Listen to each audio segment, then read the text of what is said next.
Muy bien, ya estamos de vuelta en DNews, somos Latinoamérica y ya vamos a enlazarnos en vivo y en directo con el nuevo congresista accesitario Fernando Rospigliosi, ex ministro del Interior, analista político, también periodista, investigador, y de inmediato ya vamos a ir con sus declaraciones, hay mucho que conversar con él.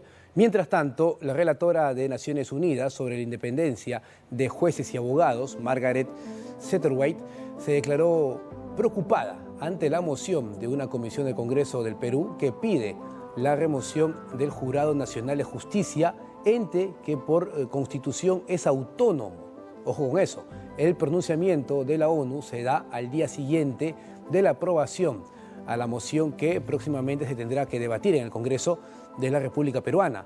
La Junta Nacional de Justicia es el ente encargado de nombrar, ratificar o destituir a los jueces y fiscales en el Perú. Y para ello ya vamos a convocar a Fernando Rospigliosi, flamante congresista de la República, a quien le damos la bienvenida. Fernando, ¿cómo estás? Buenas tardes. Buenas tardes, Julio. Un placer tenerte, Fernando. Y en la política peruana, la política activa. Y lo primero que ya te concita es poder decidir tu voto. Ahora, ciertamente, Fuerza Popular, también los grupos aliados comienzan obviamente a hacer fuerza para conseguir estos 87 votos y poder aprobar este informe que recomienda remover a la Junta Nacional de Justicia. ¿Es así? ¿Hay esta alianza y esta fuerza política que va a alcanzar la votación? No sé si se alcanzará la votación. Yo lo que te puedo dar es mi opinión, que he expresado por escrito, en columnas, desde hace ya bastante tiempo, o sea, antes de que se presentara esta lamentable situación en que falleció el congresista Nano Guerra García y yo ocupé su lugar. Mi opinión es clarísima. Ellos han cometido una falta grave, han violado descaradamente la Constitución. El artículo 156 de la Constitución dice que para ser miembro de la Junta Nacional de Justicia hay que tener entre 45 y 75 años. Es clarísimo y no admite duda alguna. Pero además no es algo que sea extraño o sujeto a interpretaciones abstrusas. Eso existe en muchas instituciones en el Perú, en las Fuerzas Armadas, en la Policía Nacional, en el Servicio Diplomático, en la Fiscalía, en el Poder Judicial. Es decir, las leyes de cada una de esas instituciones dicen cuando uno llega a determinada edad, a los 70 años, por ejemplo, el día que cumple 70 años, necesariamente se jubila o pasa a retiro. Eso es clarísimo. Fernando, y para hacer gráficos y puntuales, ¿quiénes serían estos miembros de la Junta Nacional de Justicia que pasan la edad y violan la Constitución y por ende cobra fuerza este informe? Mira, específicamente hay una señora que se llama Inés Tello, que tiene 78 años y permanece en la Junta Nacional de Justicia a pesar de haber superado largamente lo que establece la Constitución. Pero lo peor es que el resto de miembros de la Junta Nacional de Justicia, 6 miembros, se han solidarizado con ella y han avalado y han permitido que ella viole flagrantemente la Constitución. Entonces, si en un organismo tan importante como es la Junta Nacional de Justicia, que tiene que nombrar y ratificar a magistrados, a fiscales, a jueces, violan la Constitución de manera descarada, evidente, bueno, ¿qué se puede esperar de un ciudadano? Si esto no es una falta grave, como dicen algunos, ¿qué cosa es una falta grave? Ha violado descaradamente la Constitución con la solidaridad de los otros miembros de la Junta Nacional de Justicia. Entonces, esto es clarísimo. Ahora, lo que hay es otro problema, que es el problema político. Lo que hemos asistido los peruanos en los últimos años es una politización del sistema de justicia.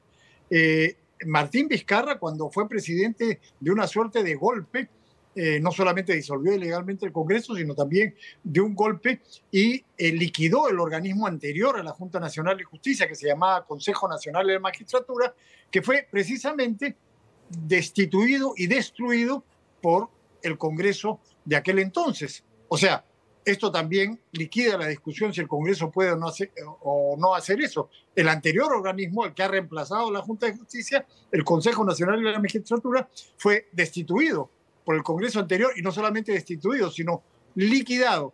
Se liquidó ese organismo y se le sustituyó por esta Junta Nacional de Justicia. Y eso politizó aún más el Poder Judicial porque los que hicieron esta maniobra fueron izquierdistas, los llamados caviares acá en el Perú, asociados con Vizcarra, que ya tenían una fuerte influencia en el sistema de justicia y de esta manera llegaron a controlarlo de una manera ya muy fuerte, ¿no? Entonces, ahora, por eso sí, es que hay esta movida de defender a este organismo de manera ilegal, que incluye la movilización internacional, la Comisión Interamericana, algunos funcionarios de la ONU, en fin, ellos tienen redes internacionales. A eso iba Fernando, porque no solamente la ONU, la OEA y la Comisión Interamericana de Derechos Humanos han lanzado su alerta acerca de este atentado contra la Junta Nacional de Justicia, sino que Zoraida Ábalos ha dicho que es un golpe de Estado parlamentario. ¿Qué opinión tienes? Bueno, esta señora Zoraida Ábalos es una persona que entró ilegalmente a la Fiscalía de la Nación, se convirtió en fiscal suprema de manera ilegal en un proceso amañado que fue denunciado por varios periodistas de investigación en el año 2014. Y después fue promovida como fiscal de la Nación precisamente por este mismo grupo, esta coalición con Vizcarra. Vizcarra hizo una campaña y destituyó al fiscal de la Nación de aquel entonces, Pedro Chávarri, que quería investigarlo, y puso en su lugar a Zoraida Ábalos. Esta nefasta señora, lo que hizo en la Fiscalía de la Nación fue avalar, encubrir todas las denuncias que habían contra este corrupto individuo que había ocupado Palacio de Gobierno, Pedro Castillo, y bueno, cuando la cambiaron del puesto que ocupaba como fiscal de la Nación, después ha sido denunciada y ha sido expulsada del Poder Judicial. O sea, esta señora Zoraida Ábalos es parte de esta coalición y, como digo, ya fue llevada ilegalmente tanto a la Fiscalía Suprema como a la Fiscalía de la Nación por este grupo. Entonces no es raro que ella también esté criticando esta situación. Fernando, no hay tiempo para más, solamente una breve opinión, ¿no? Si esto no se da en un momento justamente cuando hay muchos congresistas investigados, cuando se puede, digamos, perseguir o intentar dar con el paradero de Vladimir Cerrón, y el fujimorismo y Perú Libre están juntos en esto, ¿no es mucha coincidencia?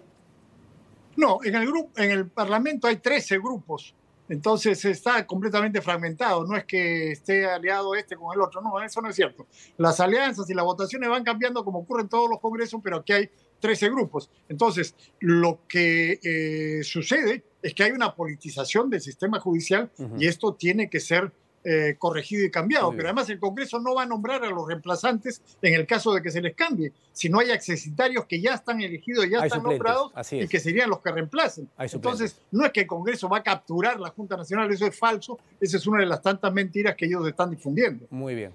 Muchas gracias, Fernando Rospigliosi, congresista de la República. Fuerte abrazo a la distancia. Gracias, Julio. Gracias a usted.